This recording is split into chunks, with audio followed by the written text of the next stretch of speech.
Titans, go!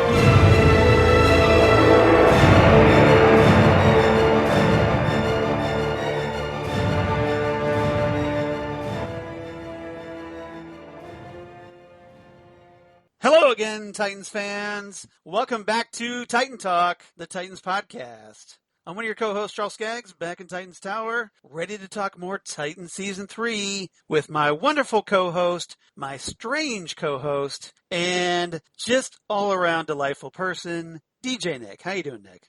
Hey, Charles. I'm doing wonderful. Thank you for the strange there. I like that. So, it's catchy, isn't it? It is catchy. I think that could go places. We'll see. We'll see what happens. Yes, exactly. I think you might have something there.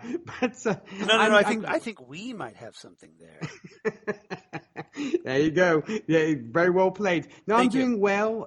Super looking forward to reviewing this episode with you, and it's going to be quite a packed episode this time around. Yes. We have this and more, I believe, aside from discussing the episode, right? Yeah, as Zen Sprouse, mutual friend of ours, likes to say, Sheriff, we got a lot to talk about. So we do have a lot to talk about. So in addition to talking today's episode, which is going to be called 51%, here at episode 64 of Titan Talk, we are also going to be discussing, and I hope everybody sticks around as we discuss this after our review, we have managed to procure an advance copy of the first issue of DC Comics' upcoming series, Titans United, which features the very same Titans characters that you see on the Titans TV show. Mm-hmm. And I want to thank our wonderful contact at DC Comics who hooked us up on that. So thanks for that. And I'm really looking forward to talking actual comics here on Titan Talk. It's been a while since we talked that. I think it's fabulous, and we also get to somewhat, compare what the upcoming story will be when it comes to Titans and, this current TV show, Charles. And I agree with you. Big thank you, of course, to our contact at DC for hooking us up with this. It was so wonderful. I felt so special. I was like, this is awesome. It's like, getting you to like see... us. You really, really like us. Exactly. I felt like, those folks at the Academy getting to pre-watch a film that's nominated for a Best Picture. I was like, I love this. This is awesome. Once upon a time, they used to do screener DVDs before everybody started pirating them, and the movies got circulated around. So they stopped the screeners. Now I think they're doing like limited exclusive digital codes or something to access these things these days, if I understand correctly. So I kind of feel like, we got something a little exclusive a little bit, or at least a little sneak peek that, isn't out until this coming Tuesday.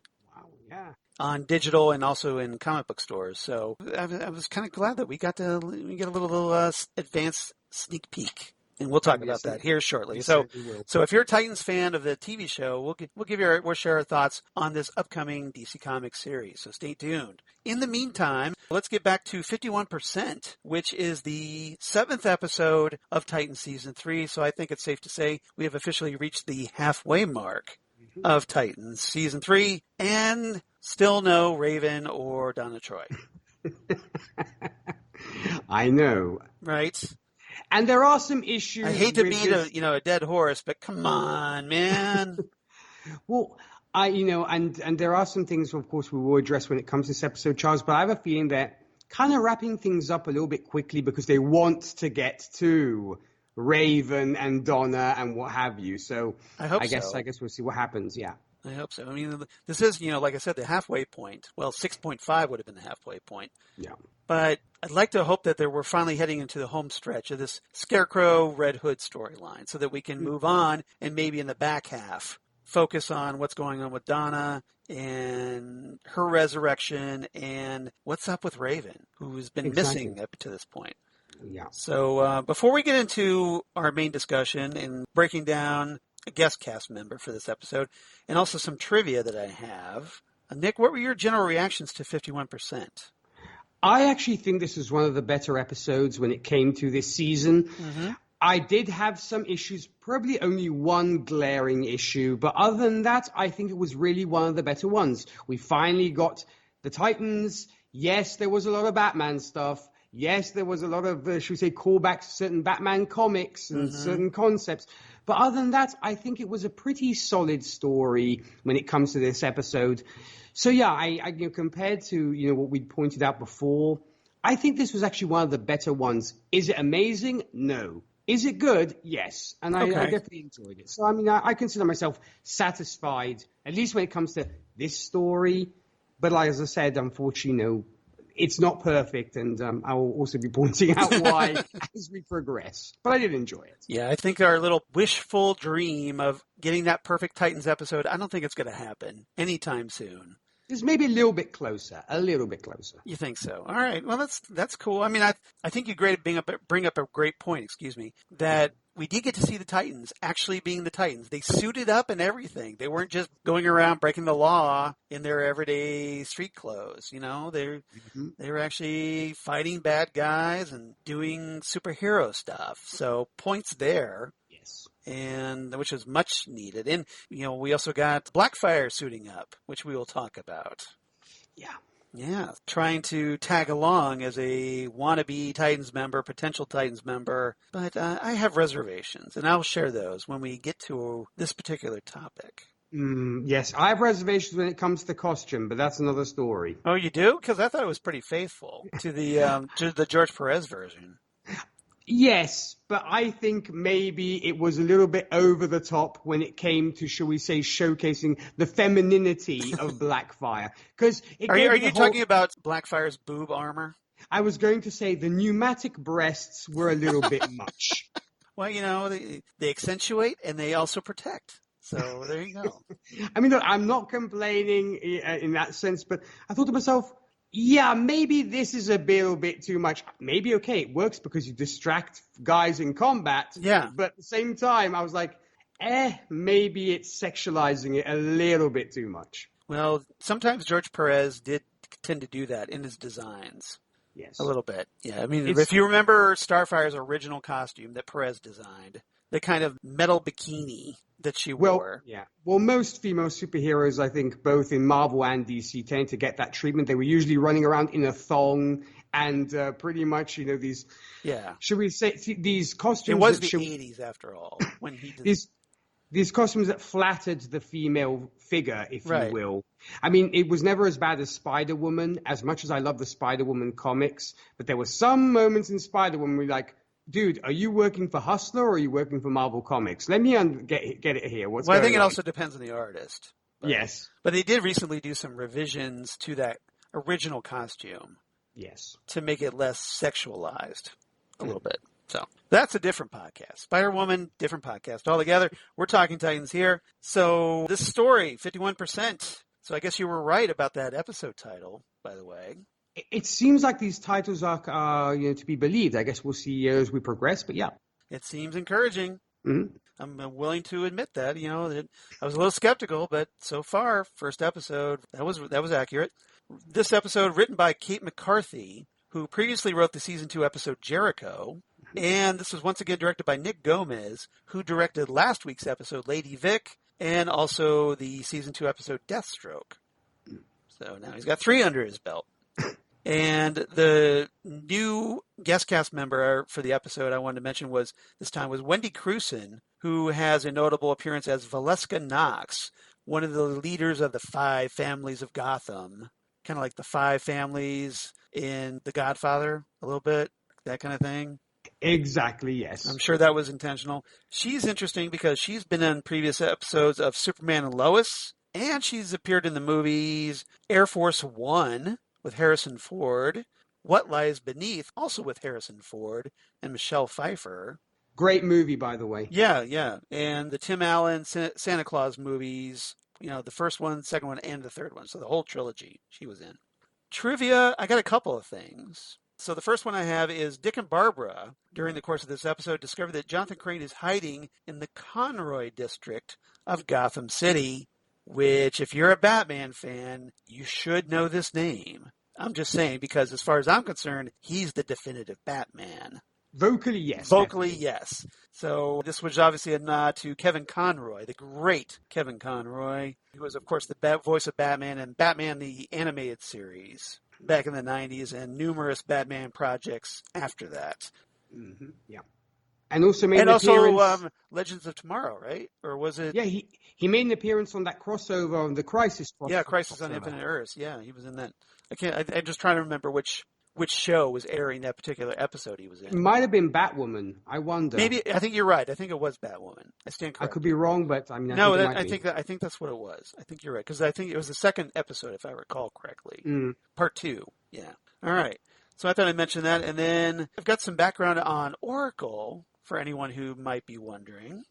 Created in 1989 by John Ostrander, Kim Yale, and Luke McDonnell, Oracle first appeared in Suicide Squad Volume 1, number 23, as, of course, Barbara Gordon, the former Batgirl, who was anonymously offering her services to the U.S. government's Task Force X. Her identity was eventually revealed in issue number 38, and she officially became a member of the team in number 48. Now, initially, Barbara's paralysis at the hands of the Joker after the events of Batman the Killing Joke plunged her into a state of reactive depression. However, she soon realized that her aptitude and training in information sciences, because she had a librarian background, provided her with tremendous skills that could be used to fight crime. She served as an information broker, gathering and disseminating intelligence to law enforcement organizations and also, of course, the superhero community, especially Batman, Robin, and Nightwing. Before later, of course, partnering with Black Canary to form the Birds of Prey. Later, Huntress became part of the group and had various assorted members along the way. So that's a little background in case you're wondering about Oracle from the comics. Now, that's not what we get here in this episode at all, which kind of surprised a lot of people. And I'm curious about your thoughts, which we'll talk about when we get to Oracle. Yes, because I did want to maybe throw in, I don't know if it's the right time to throw it in here, Charles, but it made me think more of a certain Brother Eye rather than Oracle. That is a great observation. Let's talk, all right, since you brought it up. So, Nick, you want to explain to everybody what you mean? I know what you're talking about by Brother Eye, but why don't you explain that to some people who may not read the comics and may not be familiar with Brother Eye? Folks, basically to give you, a brief rundown, Brother Eye is basically this all-seeing artificial intelligence which orbits the Earth, and it was created by Bruce Wayne to spy on other heroes, because he was very distrustful of superheroes. So that's a little paranoid. Yeah, Batman gets a little paranoid from time to time. Yeah. And so basically he created this Brother Eye to kind of keep tabs on all the various superheroes. And problem was, as it happens, if you've seen also things like 2001, it did then gain independence from its programming and unleashed the OMAX, which then obviously happened during Infinite Crisis. Right.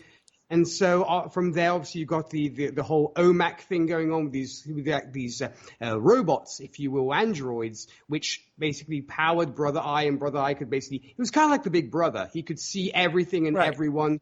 Well, I think that because it was created by Jack Kirby in the OMAC series that he created in the 70s. Mm-hmm. So I think Brother Eye was an intentional nod to Big Brother. That Big Brother in the sky. It was very much a very Orwellian kind of thing, I'm sure. Right. And later, like you said, for the Infinite Crisis event series, they had some tie-ins leading up to it, that prelude to Infinite Crisis and the OMAC project, which was written by Greg Rucka, I believe, kind of reinvented Brother Eye as being created by Batman.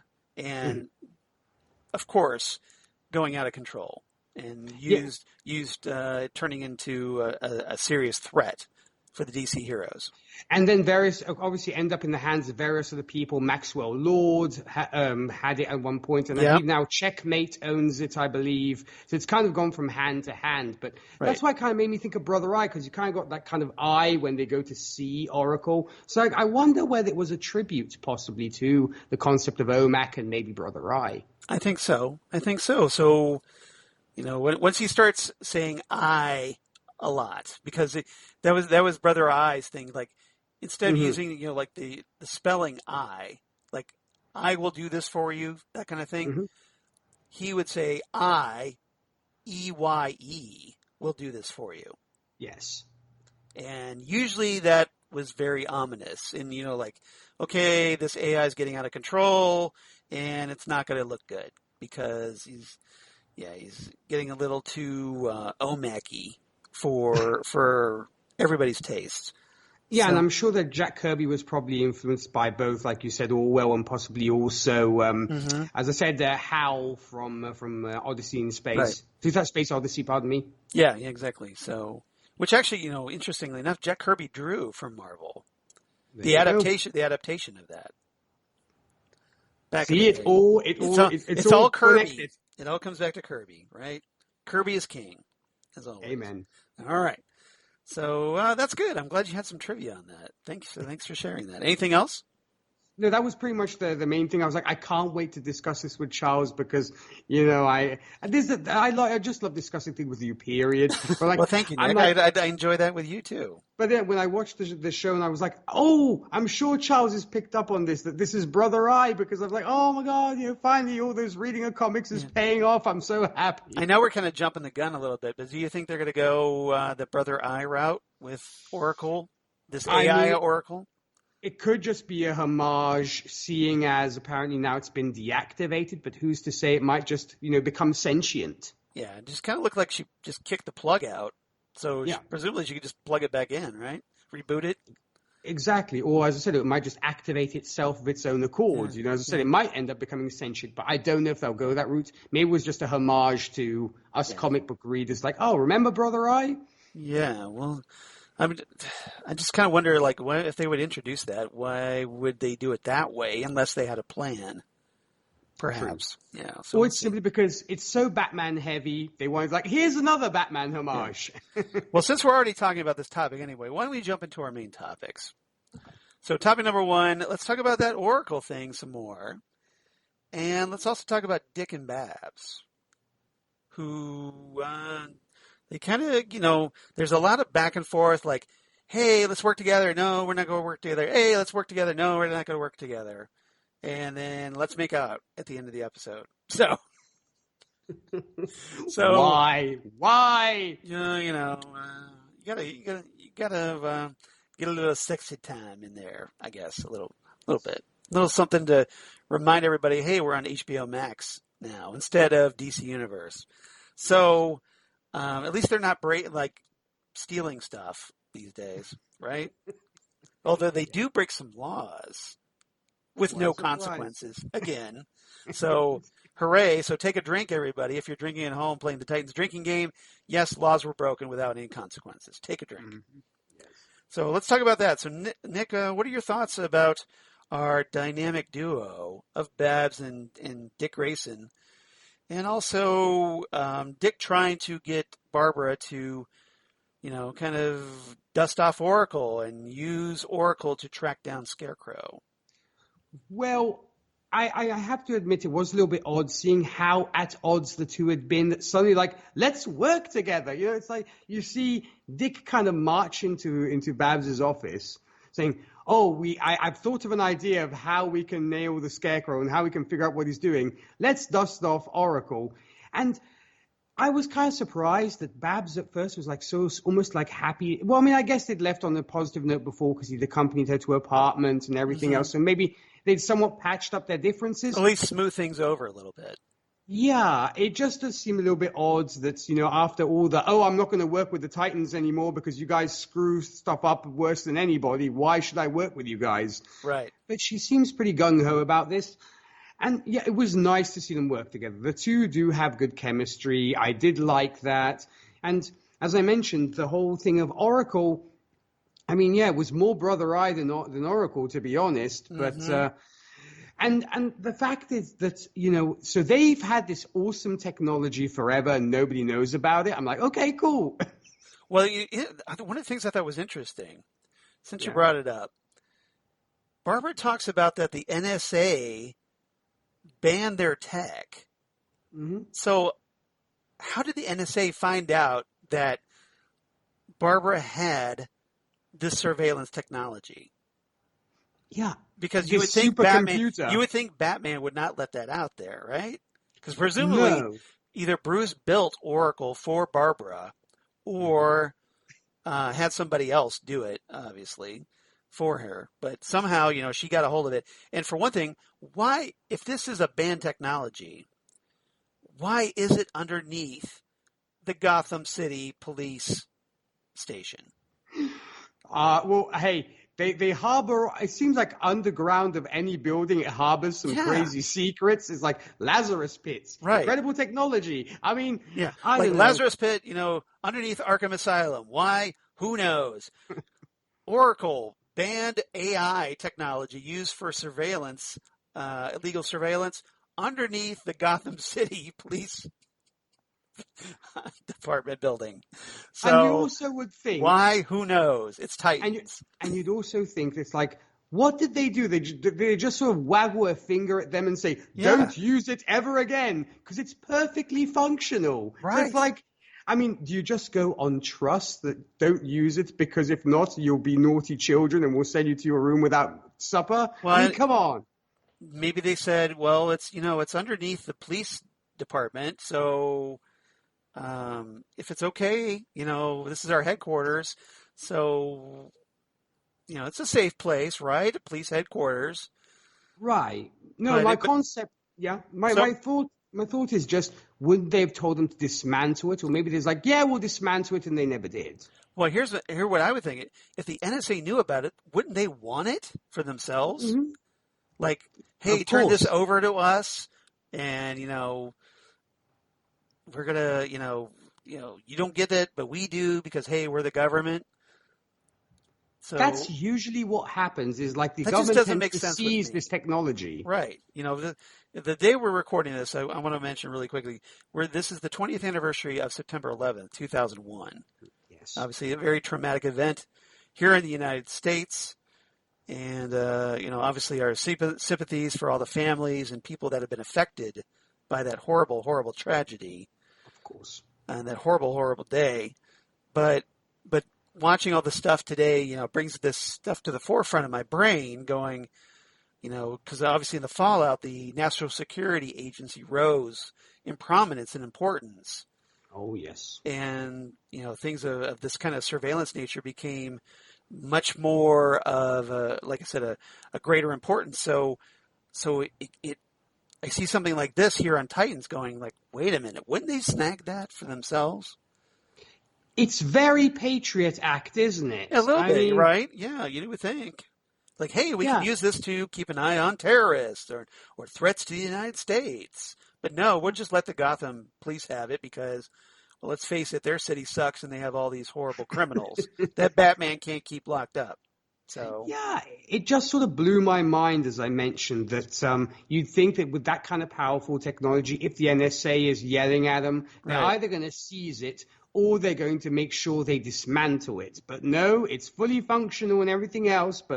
And we finally find out why the Scarecrow wanted that photo of Babs. Yeah. And as we find out that apparently the reason he wanted this was that he wanted, apparently they needed Barbara Gordon's. I have to distinguish between the two now. Her face for facial recognition to gain access to Oracle. So essentially, Scarecrow using that stolen her face, which I have to think he could have picked off of any news report. Oh, yes. Right? And you could just even use a 3D printer or what have you. She's the police commissioner. I'm sure she's on film somewhere doing an interview of something. And they do have internet, I believe, so you could just Google Barbara Gordon and you get 20 million images and just print it off. Right. Does some, Is there some kind of media blackout that the police commissioner's face cannot be shown in actual media? I don't get it. So that part doesn't really make sense to me. Why they need to go through the trouble of snapping a cell phone picture to get her use that facial recognition. Now I'm guessing Scarecrow learned about it from Jason. Oh, sure. That's the only way I could think of how he knows about it. But he essentially, is able to get backdoor access. So instead of blocking him from that, Barbara decides, okay, I'm going to shut down Oracle, which, as we find out, is what Scarecrow wants anyway, because Oracle was used to defeat him last time. But that Batman was only able to defeat Scarecrow somehow with Oracle. It's Batman, but apparently he needed Oracle to defeat Scarecrow. Right. Do I have that correct? Yes, you do. Okay. Am I getting my story straight? Because it doesn't quite work for me. It doesn't process. I understand. Does not compute. How's that? Exactly. Doesn't compute.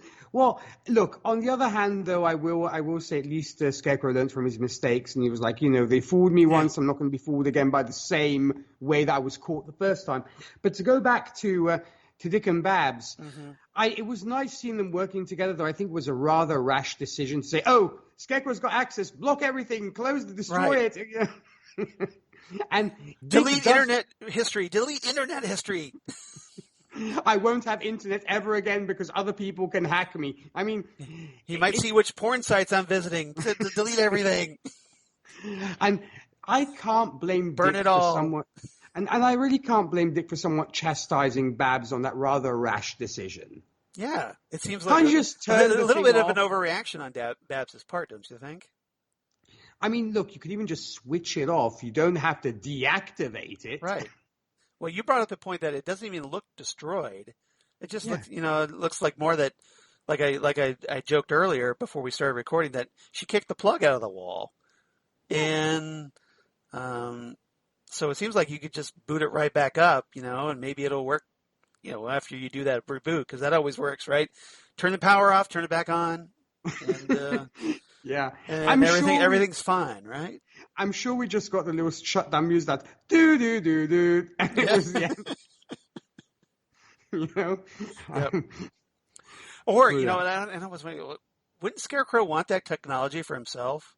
Like, hey, I could keep tabs on anything, but no, I want it destroyed. Okay. Yeah, in fact, he's like, oh, they destroyed it. Yeah, he's all excited about it. So he's all excited about it. I don't get it. Yeah. No, but other than that, as I said, it was nice to see them working together. And I suppose, going to what you were mentioning about the end of the episode where she doesn't want to drink too much and they have that kind of, obviously passionate snog. I was like, ugh, you had to go there. I mean, I get that you have to give a love interest to Dick in every single season. So, this is going to be his love interest. Well, for my money, I think Barbara is his definitive love interest. Yes. I know we started off at the show Dick and Corey, and I know there are a lot of Dickory fans out there. Mm-hmm. So I don't want to, offend all of you because I respect that. But for my taste, my own personal taste, I see Barbara as the perfect relationship partner for Dick Grayson. Oh, I think so too. It kind of reminded me a little bit of Arrow. I'm happy with that.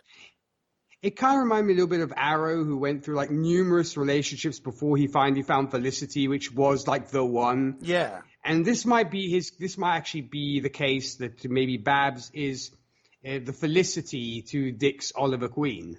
Yeah.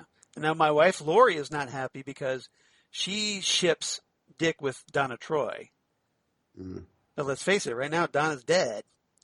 So for the moment, anyway. If we ever get to see her on Titan Season 3, fingers crossed. But for right now, she's not available, so it makes perfect sense. And I'm sure, Barbara, seeing Dick in that tight Nightwing suit with his posterior in those tight black pants, I'm sure, she's all in on that. Oh, no, yeah, and I was glad that even she got her part, if you will, in basically taking down Scarecrow's operation by the end of the episode, which I think was done a little bit too quickly, but that's just my opinion, because they probably have to introduce another storyline, but it just seemed like a little bit too fast, like, oh wow, just like you like well, that. they do get away, so Hope they'll be that, back, and I'll get my revenge. Exactly, it's like Grayson shaking his fist at him. Yeah. Grayson, like us with Skype. Instead of going Skype, Yes. like Grayson. Nightwing. But I like that it was very much a choral effort in bringing down Scarecrow, and Babs had her part too, which was nice. So, As we mentioned, it was very much a team effort, and that's what it's supposed to be.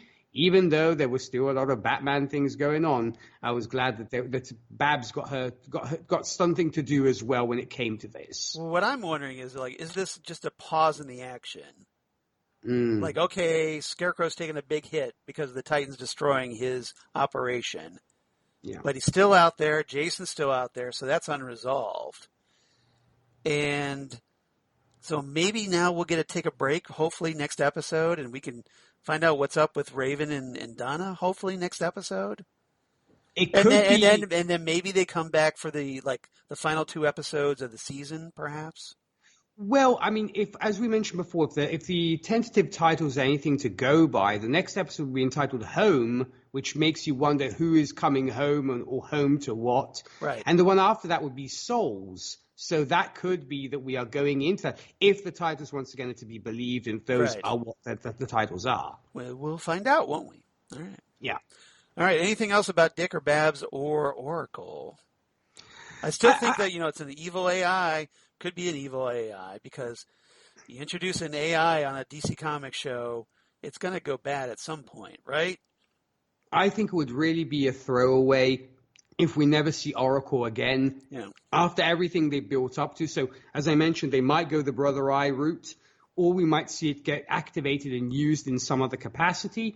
Yeah. But no, other than that, as I said, I liked it. And I liked that this time Dick was not being a dick, in the sense that he was listening to his fellow team. Mm-hmm. He wasn't, okay, at the beginning I was getting really frustrated with him because he started storming off doing his own things again. And Gar was like, dude, but I think he's come to realize that it's not just about him. It's not Grayson. It's not the Nightwing show. There are other folks involved, and I appreciate he's becoming more of a team player and a leader. Well, here's hoping. My only problem, I was a little disappointed because we didn't get a proper Oracle. Because you have Barbara Gordon, you want her, behind that computer trying to figure things out on her own, because, that's the hero she becomes after she gets injured, after Batman the Killing Joke, as I talked about. So in that regard, I was a little let down. I don't know about you. Were you disappointed that it wasn't more faithful to the Oracle from the comics?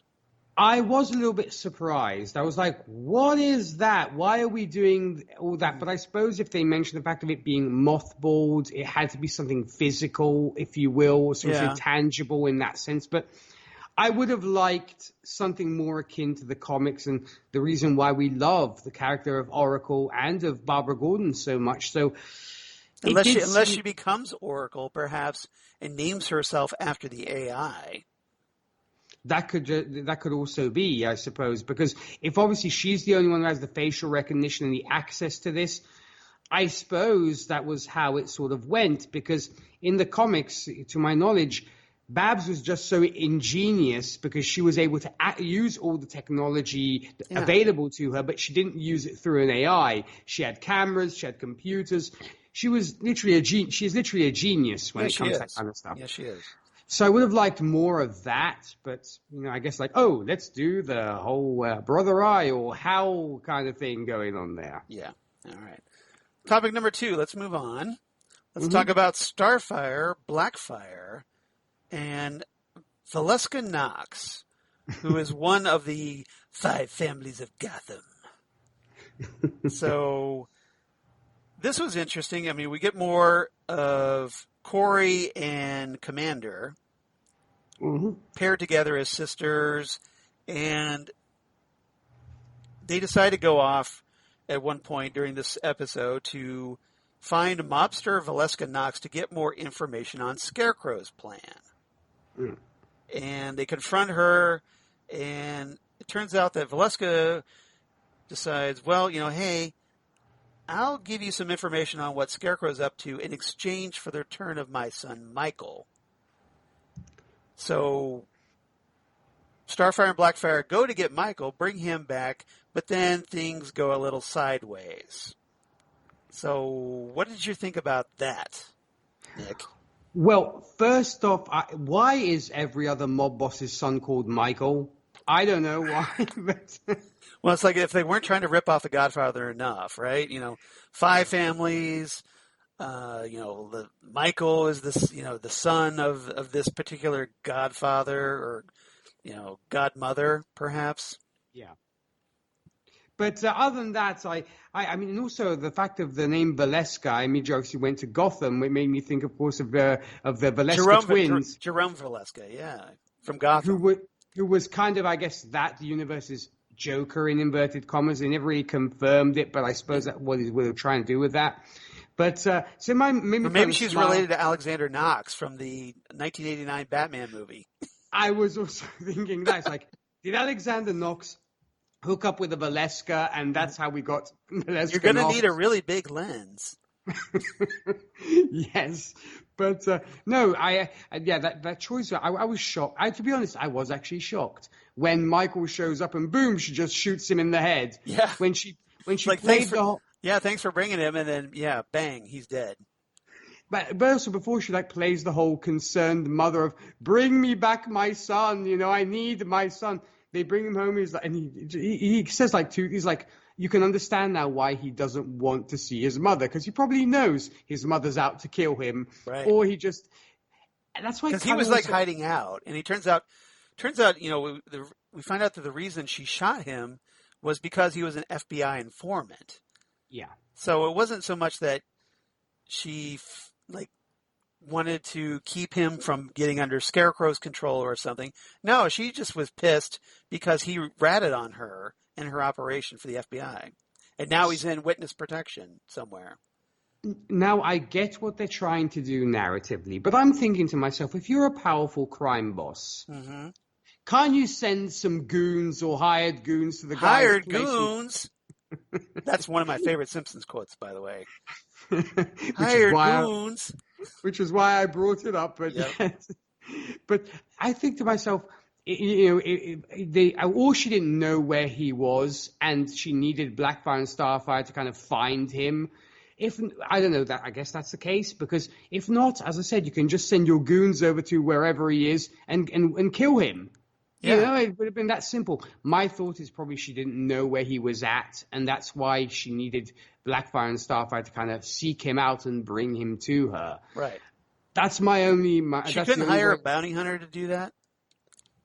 As I said, crime boss. You don't have connections to people who you can. You don't have. I don't know. It just that kind of blew my mind. Yeah. But well, it obviously blew Michael's mind. All over the floor. Too soon? Well played. But here is where I was rather upset. Okay. The fact that Starfire kills her after not even interrogating her. One. Yes. One, she okay, why didn't you, if you're going to kill her, why didn't you wait until after you got the information of what's going on with Scarecrow? I appreciate that the writers did bring that up. She's like, oh, now you're probably going to chastise me because I killed her without even... Yes, I am, because we needed that information, and now we can't get it. Well done, Corey. Which was one thing, was like, why did you do that? And secondly, what is with the Titans being so trigger-happy and just killing people? Yeah, well... To be fair, Starfire from the comics, at least the way she was originally written by Marv Wolfman, was that kind of person, that she was prone to violence. She was a warrior. She was trained on Okara, this planet where the various alien representatives would go to train their children, so that they could go back home and become these elite fighters and protect their various kingdoms or what have you. So Corey by nature is a warrior in the comics, so I was okay with that she should be prone to it much more so than, say, Dick Grayson should. Right. But here her emotions got the best of her. She got a little, pardon the pun, hot-headed and decided, well, it's going to be a hot time in the old town tonight. And kind of went all Jack Nicholson joy buzzer on poor Michael, Valeska Knox. Well, then you know what? Then I can excuse her. You're a vicious bitch, Valeska, and I'm glad you're dead. Well, look, if that is the case, then I guess I can excuse her behavior. But at the same time, it wasn't really sort of tactically sound in the sense. No. Get all the information you need from her, and then if you want to burn her alive, go ahead. Right. But now you notice Blackfire didn't really have a problem with it. No. She didn't she's just Corey kind of thought she might, but Blackfire just like, okay, that happened. That's cool. I'm good with that. Meh. Whatever. Yeah. I've done worse. The only thing that Blackfire did want to point out to her was, we could have gotten some information from her before you actually went ahead and burnt her to a crisp. Yeah. And that I was right with Blackfire. I was like, exactly. Mm-hmm. First, get what you need. Because then I thought to myself, how are they then going to get the information they need? Turns out, apparently, her dog sitter and bodyguard, I suppose, has the same information that Valeska Knox has, which is fabulous. Well, it works out, right? It worked out pretty good. We got a backup, so that worked out. But, but you would think, hey, maybe that family would not be happy with Starfire killing, their head. Oh, of course, yeah, and there's obviously no Godmother consequences either. No consequences, right? The mafia is not going to go after her, right? Of course not. Of course not. Oh, and since you're Italian, I have to ask. Sure. Were you glad that Valeska Knox was not an Italian stereotype? I was, but it's. I have to think you would be, yeah. Yeah, but the thing is, the Italian American stereotype is one thing, and the Italian stereotype is another. But I'm glad that they didn't go the whole Sopranos thing. As much as I love the Sopranos, don't get me wrong, great show. Right. But there was a little bit heavy-handed. I was glad, as you said, that it wasn't and she wasn't cooking pasta or doing anything like that, or listening to opera while everything was going on. Right. As it seems like all mob bosses love listening to opera for some reason. But now some gabagoo. No. Yeah. Yes. That whole business. But no, I thought it was all that stereotypical stuff, yeah. Yeah, well, that stereotypical Italian vowels. A, E, U, U. You see that a lot in Jersey Shore as well. Right. But no, I liked Blackfire in this as well, because I think she also got a lot of validation. Now, whether she is plotting something herself is something you maybe have to keep in the back of your mind.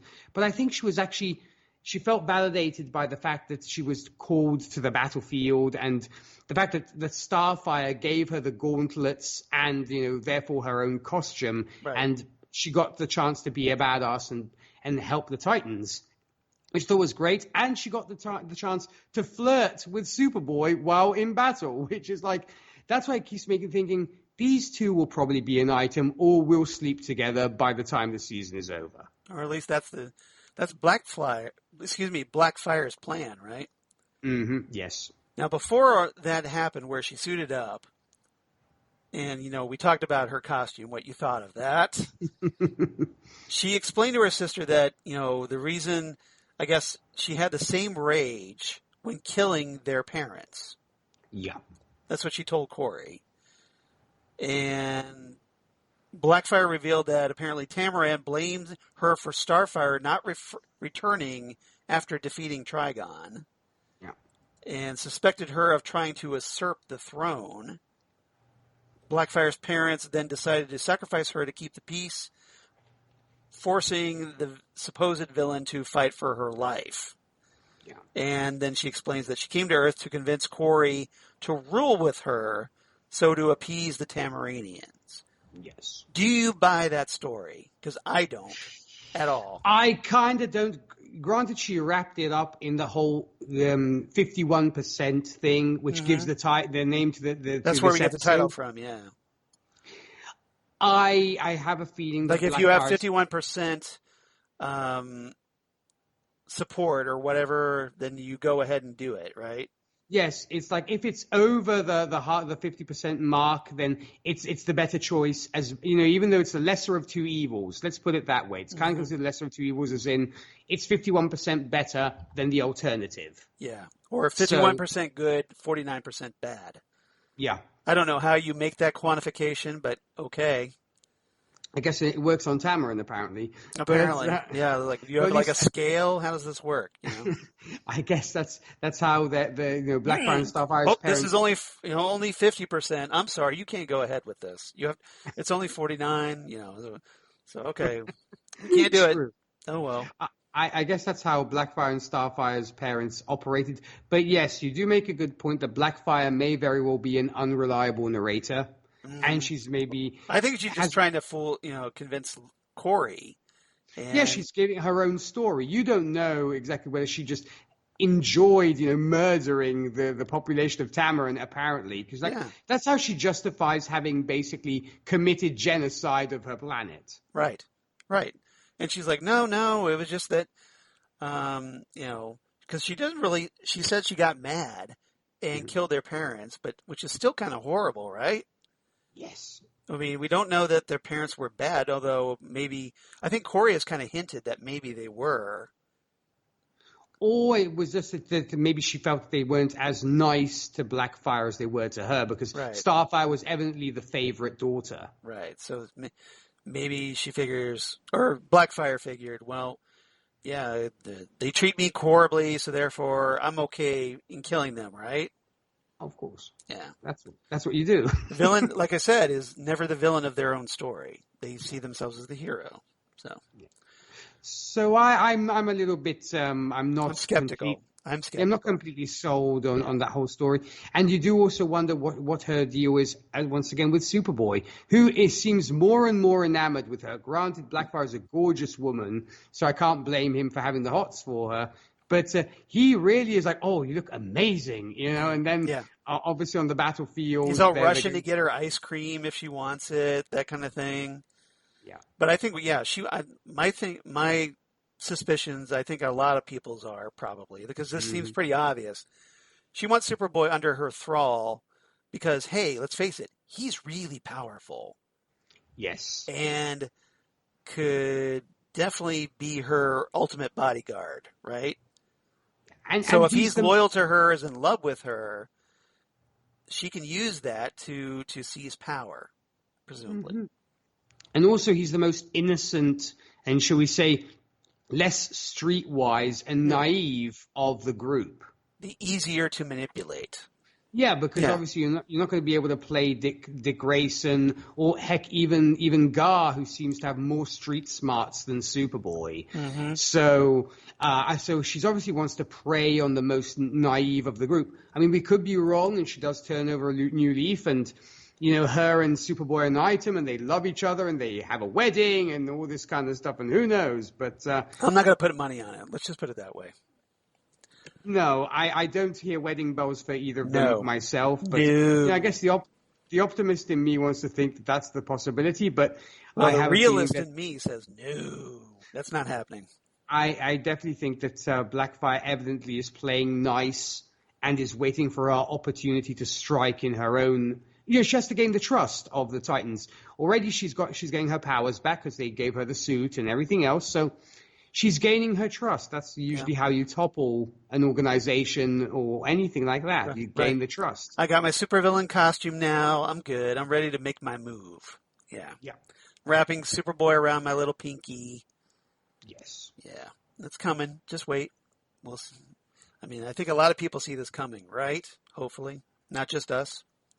No, I'm sure they do. I mean, were you happy with the two Tamaranian sisters, Charles? Well, I thought it was fun to see, Blackfire paired with Starfire blasting bad guys, and they're all suited up and look great. So, Yeah, I mean, it was fun, but I know in the back of my head, it's like, you can't trust her. Don't, like, I would not turn your back on her for a second. True. So I hope Corey sees through that. We'll find out. It almost makes me think to go into the Marvel universe when Thor and Loki team up, and you always hope it will last. Yeah. But then, Loki kind of turns his back and does what Loki tends to do. Yeah, he's the scorpion on the frog, right? For the metaphor, Yeah. the stinging the frog halfway across the pond because it's his nature. And that's a great comparison, Thor and Loki, comparing them to Starfire and Blackfire, I think. Well, thank you. I mean, I felt that same feeling that I feel when Thor and Loki team up. I'm like, please make it work because you guys make such an excellent team, and that's why I got my heart broken. Even though I knew I would with Thor and Loki, and I have a feeling I'm going to get my heart broken with the Tamaranian sisters as well. Yeah. Well, maybe we'll get a Blackfire spin-off series like Loki got, and with the adventures of Blackfire traveling through time, or what? Battling variant Blackfires, perhaps. We didn't get to the Painkiller series, but hopefully we might. If that is shopped, I could definitely. I would be more down with a Blackfire series than I was a Painkiller series. You and me both. Yeah, because I was not impressed with the guy they got playing Painkiller, but I may be in the minority on that opinion, but didn't work for me personally. All right, let's move on. Topic number 3. Let's talk about Scarecrow, our big bad Red Hood. And we could throw in the other 4 families, I guess, if we want. So we start off the story. Red Hood goes back to Scarecrow's factory. Yeah. And kind of like, hey, there's some crazy stuff that went down in Gotham last night.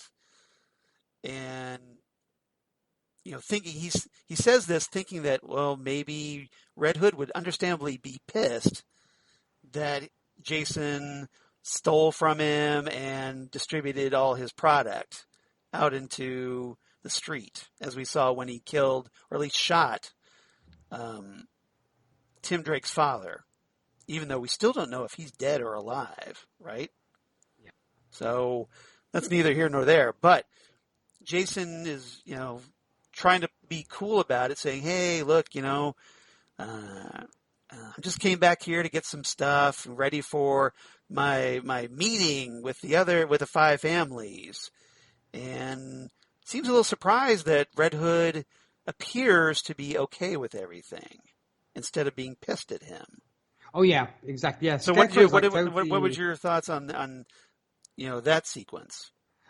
I may have said it before, and I'm going to say it again. Vincent Kartheiser, another fabulous performance. I'm to the point to where I'm calling him Vinny Kartheiser at this point. I was watching, I was like, you go, Vinny. It's like Seb Stan we had on. Oh, so you're bros now. You call each other and exactly. You text each other all the time. Yeah. I found him on Telegram. I'm like, hey, Vinny, how's it going, brother? But no, you killed it, man. You killed it tonight. Yeah, Vincent Kartheiser, it was brilliant in this. And it goes to show, when people tell you they're not mad and they're completely emotionless, be concerned. Yeah, pretty much. Because as it turns out, at first Scarecrow is like, yeah, oh no, everything's good. Like, I got my multiplier now, my multiplier machine, so I've got all kinds of product. I'm good. So whatever He's you like, did. I'm not Batman. I'm not Batman, yeah. So then Jason's like, okay, well, cool. I just dropped by to fuel up. And so he takes a hit from one of those anti-fear inhalers. But it seems to be slightly altered and poisoned, and he passes out. Which is an example of the Scarecrow doesn't get mad. Epic fail. Epic fail. I think it's an example of the Scarecrow doesn't get mad, he gets even. Right. Well, he said, I'm not Batman. Meaning, I'm not Batman who would just, arrest you or try to throw you in jail or whatever. I'm the guy who seeks revenge. Yeah, or simply give you the parent talk or chastise you saying, you did a bad thing, Jason. Right. You are grounded, something like that. Yeah, so while Jason's taking a little nap now, Scarecrow decides, okay, well, I'm going to show up at the meeting instead of Jason. And this is where Valeska pieces together that, oh, he's, behind Red Hood. Yeah. No kidding. And he's trying to placate everybody, saying, look, all that chaos that Red Hood did, because they were kind of mad about it, that it kind of upset their businesses and whatnot. He tries to reassure them, going like, this is all this is all part of the plan. And it's entering the final stage. And soon we'll be able to, control Gotham City through this anti-fear drug. And I've got enough product to medicate the entire city. So, you guys can do your business, and all I want is the distribution of my product at a premium price. Red Hood can protect the operation, and within 24 hours, you'll be richer than your wildest dreams. So, the question is, should you believe Scarecrow? No, you shouldn't. Of course not. But it goes to show you what a great salesman he is compared to Jason. You're in right. a sense, because Jason, obviously is the excitable young puppy who's like, see what I did, I created anarchy, etc. And he looks up to Scarecrow. It's almost he's seeking validation from Scarecrow. Well, he's got Always obviously some concerned- father issues because of his one Evidently. father dying, and Bruce, who tried to be his father, turning on him, and then that's why he went to Scarecrow. Exactly. And that's why maybe having been used to Batman kind of punishing him for his actions, he was expecting the same reaction from Scarecrow, kind of like, go to your room or you can't do this ever again. And the fact that at first Scarecrow, it's so creepy. That's why I said Vincent Kartheiser does a great job, because he's so creepy and, it's all good, man. Just chill. Life is good. He knows how to do that calm, mellow, reassuring. Yeah, dude, it's good. We're all good here, right? And then he turns and backstabs you. That's right. When your guard is dropped. That's why it's very kind of, Manson kind of thing. Charles Manson, obviously, not Marilyn Manson. But, no, definitely, yeah.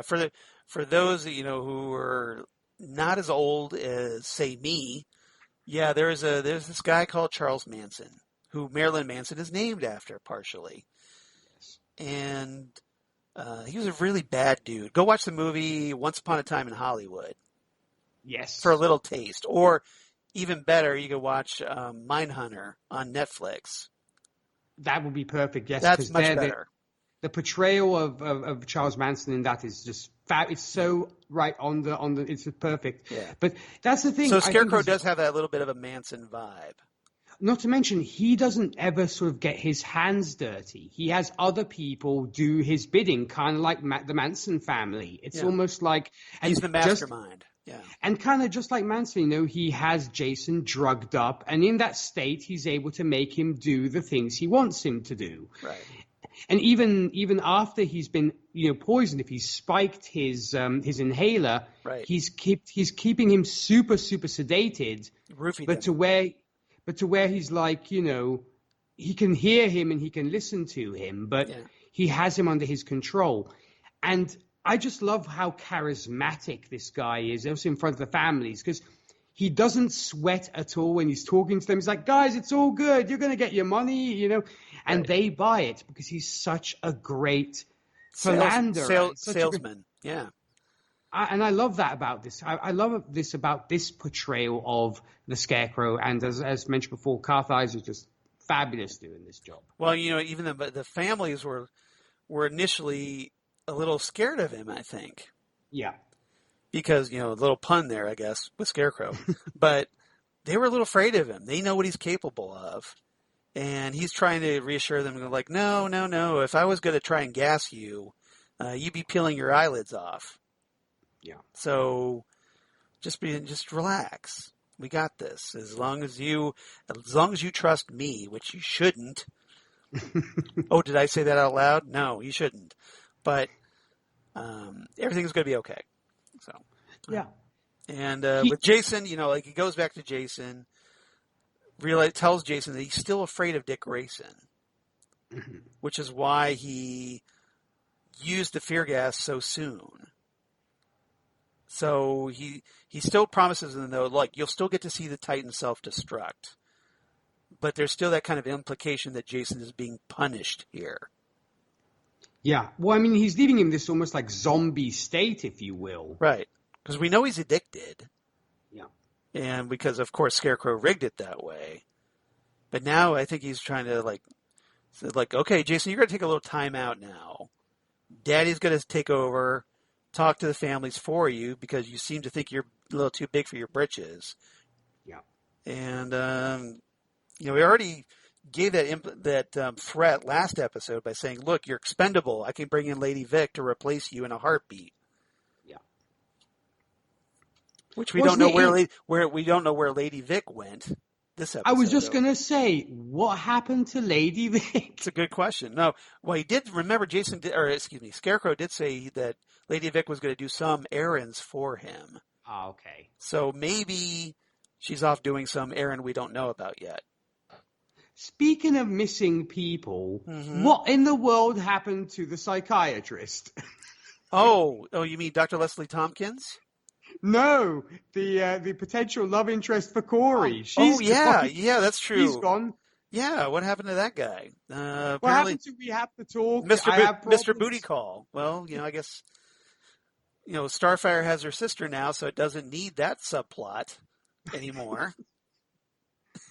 You'd think she'd give him at least a call saying, I've got to, about that time we were supposed to meet. It's all good. I'll meet you some other time. But he was never mentioned again. They're very their relationship. They're very casual. I don't know. I suppose. That's a great point, though. I forgot about that guy, but I'm sure a lot of people forgot about that guy. Which might be intended in a sense. It might be intent. Might be intended. Maybe he's out there. Ooh, somewhere. He's going to be a bad guy. We'll find out. But that's a great point, Nick. Good job. All right. Anything else about Scarecrow, Red Hood, or the Five Families? I just really look forward to seeing where Scarecrow goes from here now that his operation has been temporarily, should we say, put on pause.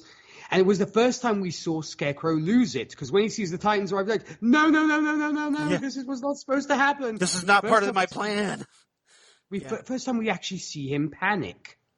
Which was it goes to show, I guess, once again, the Carthides are going from super suave and kind of charismatic to literally kind of concerned that it's over for him.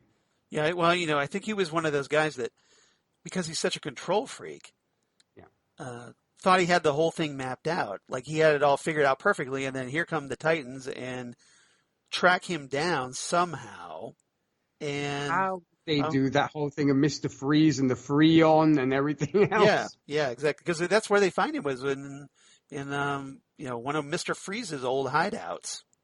Mm-hmm.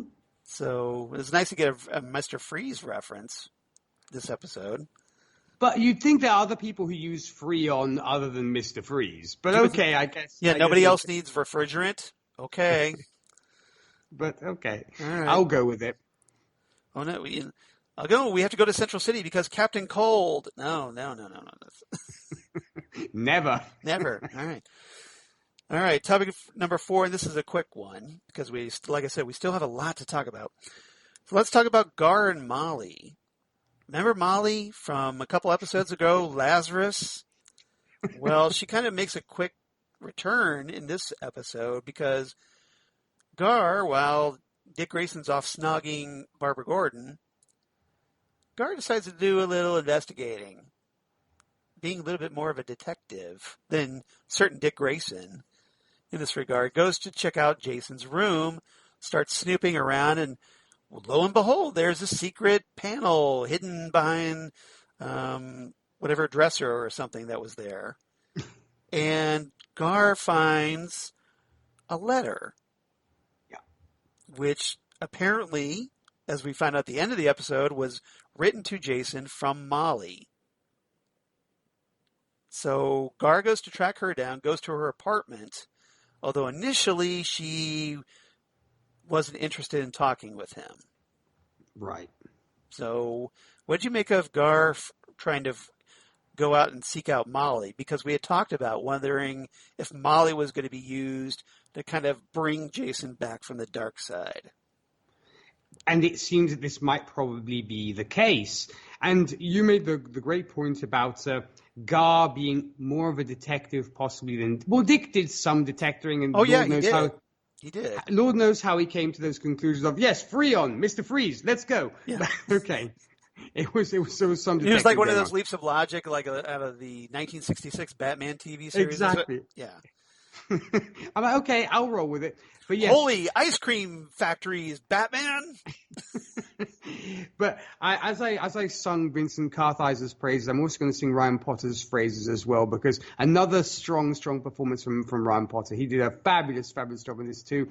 And I like the approach that he took in his detectoring. It kind of reminded me a little bit of a Will from Hannibal, where he almost tries to see things through the killer's eyes, if you will. Yeah. Because when he goes into... Because he starts trying to act like Jason.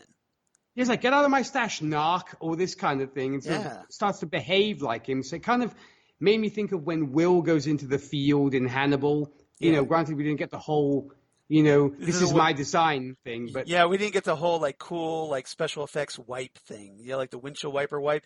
And now I want to watch Hannibal. Now I want to watch Hannibal too. Oh, I love that show. Brilliant show. I'm right there with you. But I did like the fact that he was almost trying to act like Jason. He's like, if I were like Jason, what kind of language would I use? And as soon as he hears the word narc, he's like, gotcha. And then he starts, and then we also get that he uses his beast powers. Because he starts sniffing around and doing that kind of thing. I love that. That's what he should have been doing. Like, hey, if you want to track down Jason, well, gee, Gar, you can turn into animals, and maybe you can, like a bloodhound perhaps, maybe you could track down Jason that way. Yes.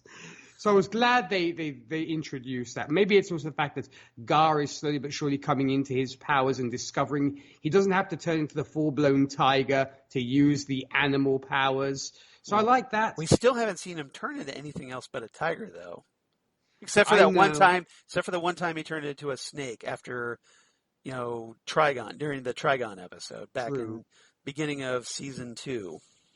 So I am hoping eventually we'll get that. And, you and I had mentioned that we loved how coordinated, if you will, Gar seemed in the previous episode. Here we got to see him do some of that martial arts butt kicking. And it was so satisfying to see him actually not just do the poses with the knives, but to actually, fight bad guys. I was like, yes, I was so happy to see that. But he wasn't turning into an animal. No, he was just doing the martial arts thing, I guess, which was okay. But which was great, but it's like, dude, your whole power is that you turn into an animal. Why aren't you turning into an animal? The one thing he did try to do was Beast Boy, for crying out loud. That's get beast mode.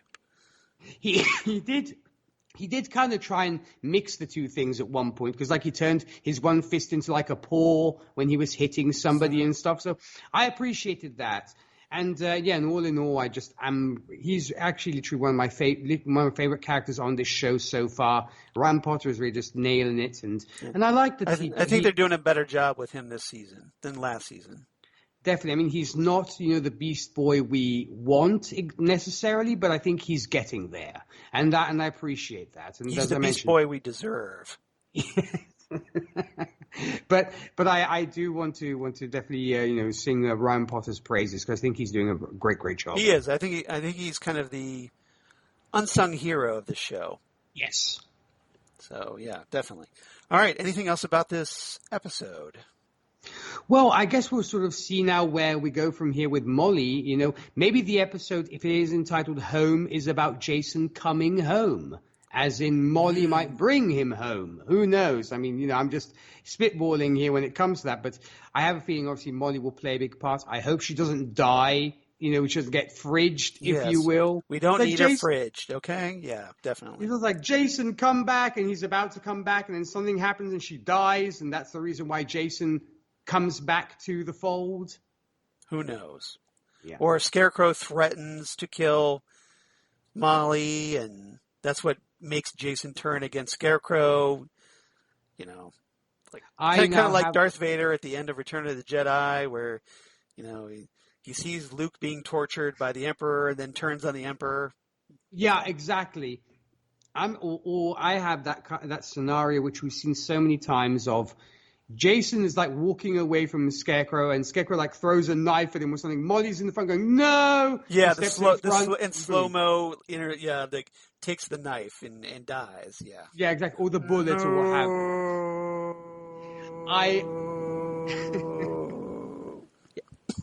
I hope that's not the case. I just hope that's not the case, that Molly will have to sacrifice herself in order for Jason to return to the Titans, if he does return to the Titans. Well, I don't think he killed Hawk, right? So, well, we've seen stranger things have happened on this show, though. Charles. That's true. That's fair. I can't argue with that. All right, it makes no sense, but again, this show doesn't really make a lot of sense sometimes. So who knows, right? We'll find out together, won't we? Mm-hmm. This is like the train wreck you just can't stop watching. Oh, I mean, yeah, but it's so entertaining. I mean, did you have anything else on Molly and Gar? No, like I said, we got a lot to talk about still, so I want to. Okay, let's move on. Favorite quotes? Do you have any favorite quotes of this episode? Okay, I did have the one which we did, sort of mention about the little fight and the flirting and stuff, and mainly between Starfire and Blackfire, where Starfire goes, "This might sound insane, but I'm dying for some ice cream." And Blackfire's like, "Did anyone think to grab someone who got snowy cones?" And Starfire goes, "Maybe DoorDash, a couple of gallons of Rocky Road." And Con's like, "I can beat DoorDash," and then off he goes, and yeah. So it's like my main one. Yeah, that was good. That was good. So yeah, Connor's really eager to prove that he can, Blackfire, you're so dreamy. Whatever you need, I will go get for you. Yeah. He's very eager to please. He is very eager to please. And I'm sure DoorDash appreciated the free plug, by the way. Do you know what that is over there? Because I don't know. We got it here in the States. So we have something similar to that. But you're familiar with the concept of DoorDash. Because I know we have a lot of international listeners. That's why I bring it up.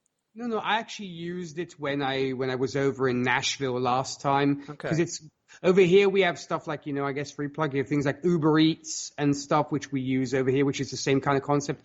Is they basically deliver food. It's an app to where you can order from various franchises and they bring you food over. Right. That's basically it. Yeah. Yeah. All right. Any other quotes you want to share? That was pretty much my one, Charles. Okay. Well, I got a few. Mm-hmm. I'll try to keep it down. Let's see. I'll go with Scarecrow saying to the five families, "Guys, relax. If I was going to gas you, you'd already be laying on the floor, peeling your skin off, starting with your eyelids." Nice. Yeah. And let's see. What else? Scarecrow also saying to Jason, "You know how I broke Batman? It wasn't with fear. It was with patience." Aha, yes. Which might confirm your theory that Scarecrow's behind Batman being taken off the board and going nuts. Yeah.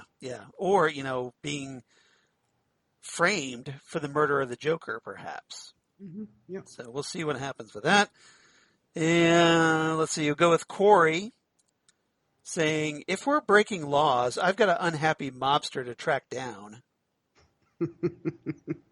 Very good. But nice of them to admit that they're breaking laws. Yes. And then Blackfire, after fighting some hired goons, she says, "Okay, I can see how Earth can be fun." Yeah, that was cool too. That was good. All right. What's your rating for this episode, Nick? I'm going to give this 8 out of 10 snow cones. Ooh. Well, we are in sync, sir. I also give this one 8 out of 10, and I'll go with flambéed mobsters. Mobsters on fire. See, I brought the ice, you brought the fire. That's right. We got the duality there. Fire and ice. Yep. So, yep, that's what we bring. So we keep the hot side hot and the cool side cool. All right. Yes. Or was that McDonald's? I don't know. All right.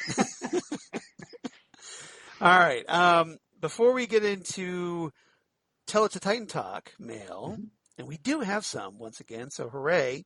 Yes. I thought we could talk about something a little different for this show. We haven't. Hmm. It's been a while, actually. Well, we talked comics before, and like I Yes. teased at the beginning of the show, DC Comics was very kind to send us a advanced preview of their upcoming first issue of Titans United, which is a 7-issue miniseries that's going to be available on September 14th.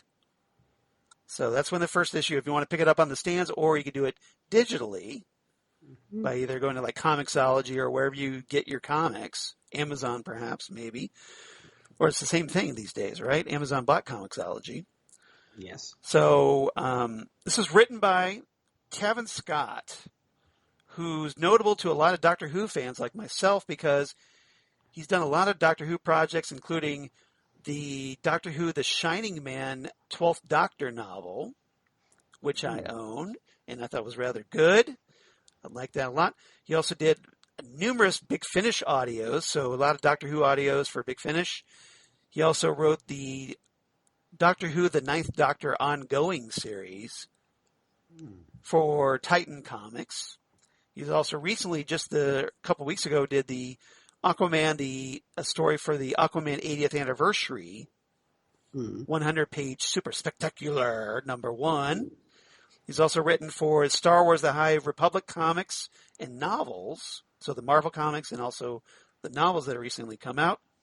So the guy's done a lot of stuff.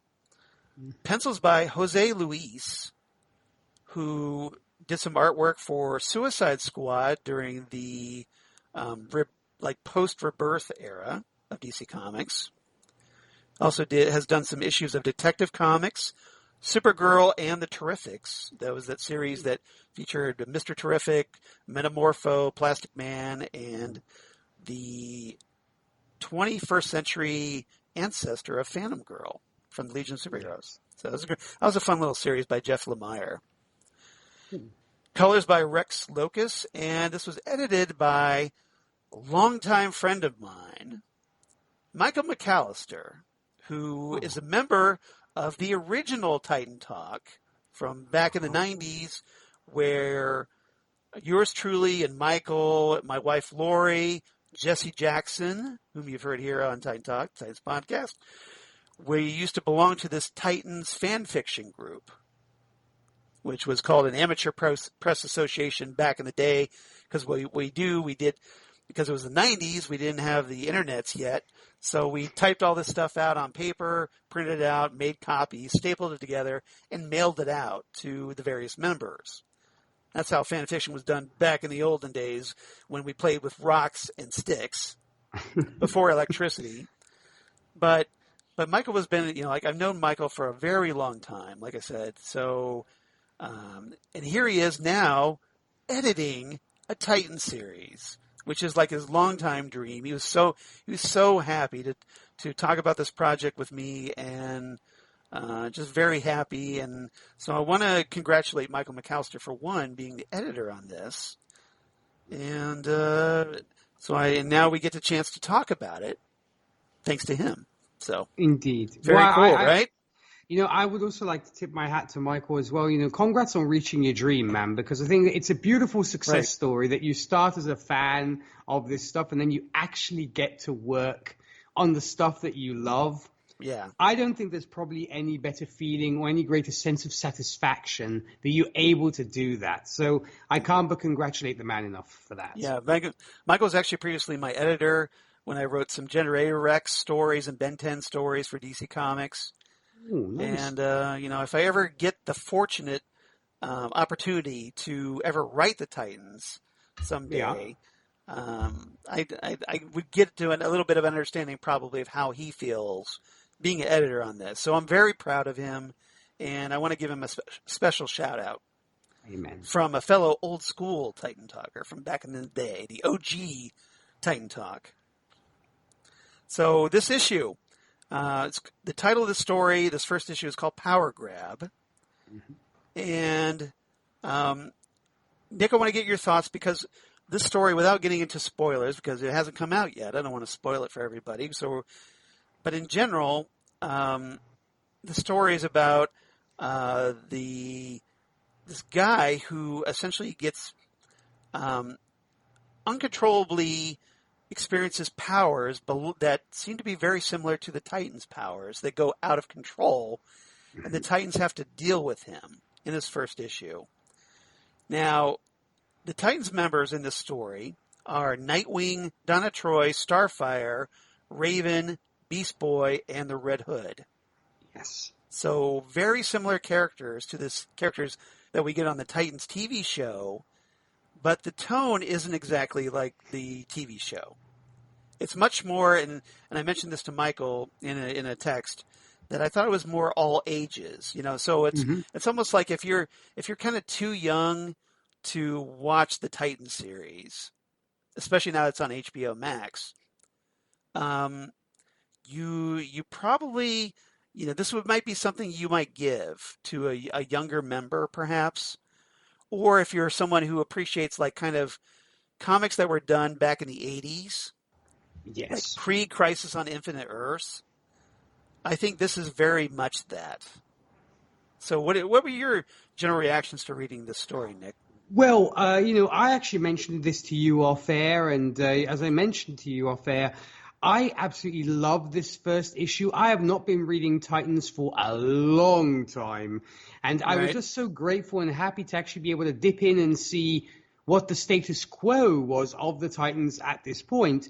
And what I love about this is, without giving too much away, is even if you haven't kept up with all the previous stuff, it was an excellent jumping on point, I found. I mean, granted, we have to see how the story develops, but this first issue, I was like, I totally understand exactly what is going on. I don't need any, this happened in this big event. Backstory. So I was so happy about that because I didn't feel I needed to have any ties to previous lore, which can sometimes be a problem for folks who are getting into a certain comic book franchise, comic book title, if they don't know what came before. So I love that. I love the tone, like you were mentioning. It's very much an all ages kind of tone, and I kind of wish the TV show were like the comic compared to what we have on the TV show. I'm just saying, but yes. So what you're telling me is that even though it's not really, the tone isn't there, because it certainly doesn't have that dark edgelord tone of the TV series.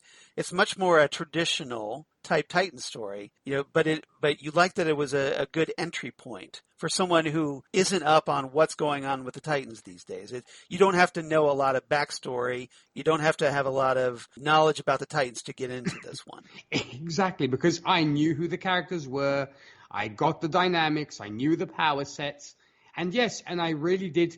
I kind of found myself wishing if they followed this style on the TV show, I would be very, very happy. Granted, I don't know if it would translate. Maybe it might seem too comic booky, but I love the tone, and I'm so glad they went with this kind of tone compared to dark and gritty and very sort of hardcore in that sense. So I was very, very happy with this. And to be honest, I kind of was like very sad when it came to the end. Like, no, I want to know what happens next. You want to know what happens because we get a nice little cliffhanger where, well, I won't spoil it, but we get the introduction of a couple more Titans. Yes, we do. I won't spoil which ones, but if you watch the TV show, you might be able to figure out the two that I'm talking about.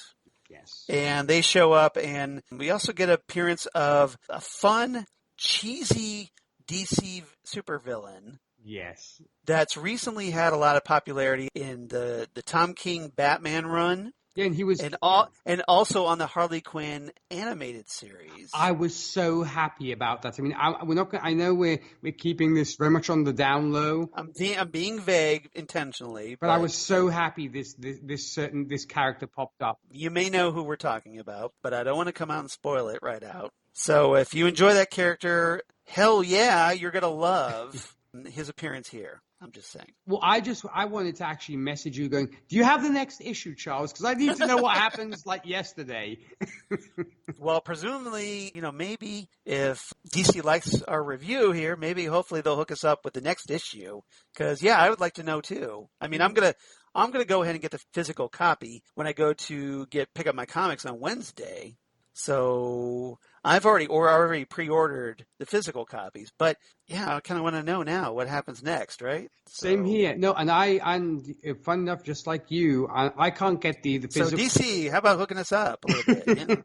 Yeah, exactly. Help a brother out, but Like, yeah, I feel like it's that Dave Chappelle meme. Like, you got any more of them Titans United comics?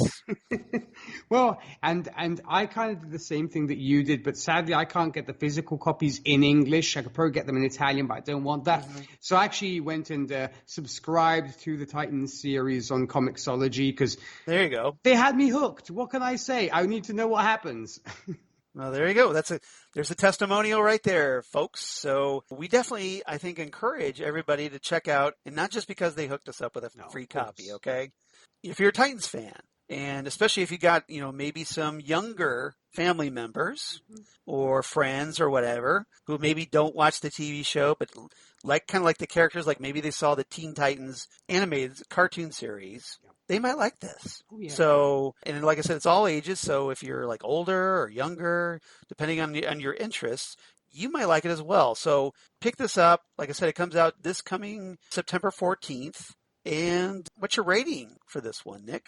I'm actually going to give this, 8.5 out of 10. What could I say? Impatient readers. Okay, that's a good one. That's a good one. Now, it's only the first issue.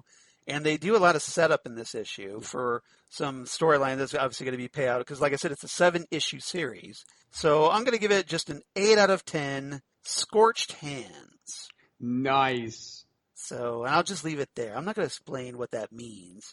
But when you get your copy and you read it, you will understand that rating. Yes. You'll have to find out for yourselves, kids. That's right. We kind of teased it. We set it up for you, but it's coming out. And if you want DC to keep making more Titans comics, you want to support it, right? Exactly. Because Michael's he's a great guy. And we want this to be very successful for him. So, and he's got a fun little comic here. So I want to encourage everybody to go check that out. Amen. All right. So thanks again to DC Comics.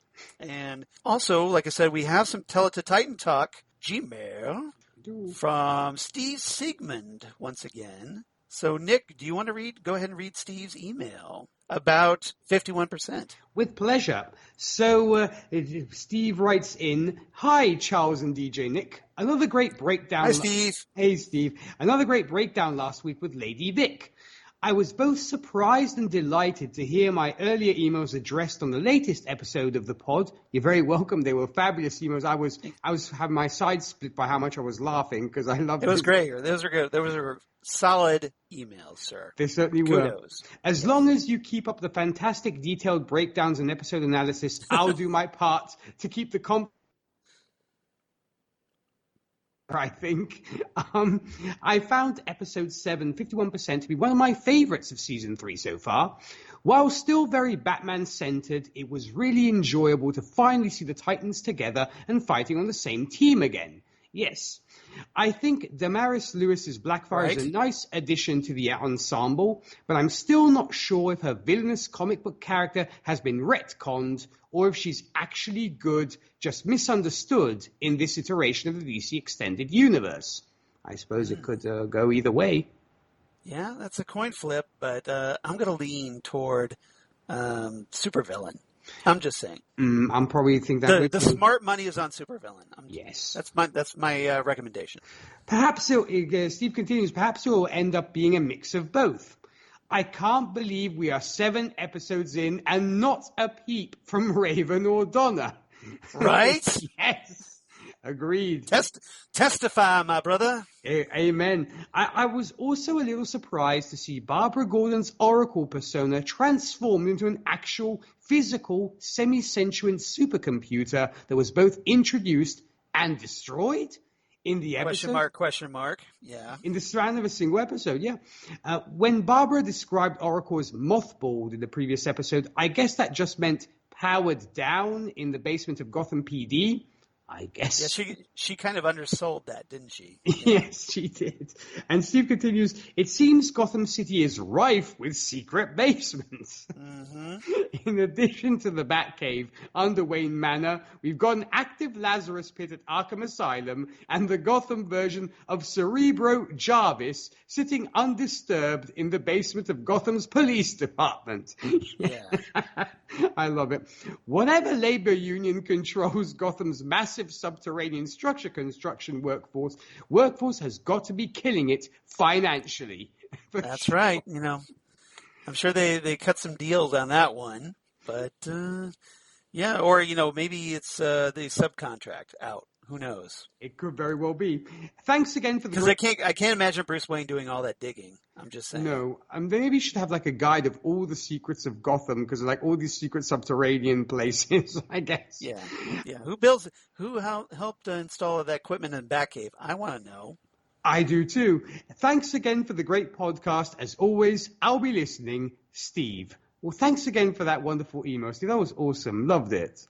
Great email, Steve. Thank you so much for writing in, sir. Really appreciate it. And if you want to be like Steve, and you do, because he's awesome, or, like maybe Scarecrow would say, it's awesome, right? Tell it to Titan Talk at TitanTalkCast@gmail.com, TitanTalkCast@gmail.com, where you can be like Steve and be all kinds of coolness. Write to us. Let us know your thoughts on Titans as we go through these episodes, or if you got any thoughts about the previous episodes that we've done, or any theories about what's coming up. Maybe you don't like our theories. You can have your own. Feel free to share them with us. Let us know how we're doing. So drop us a line there. Or you can find us on Twitter at Titan Talkcast on Twitter, or Facebook, Titan Talk the Titans Podcast. And Nick, where can they find you and hear more of the wonderful things and strange things that you do?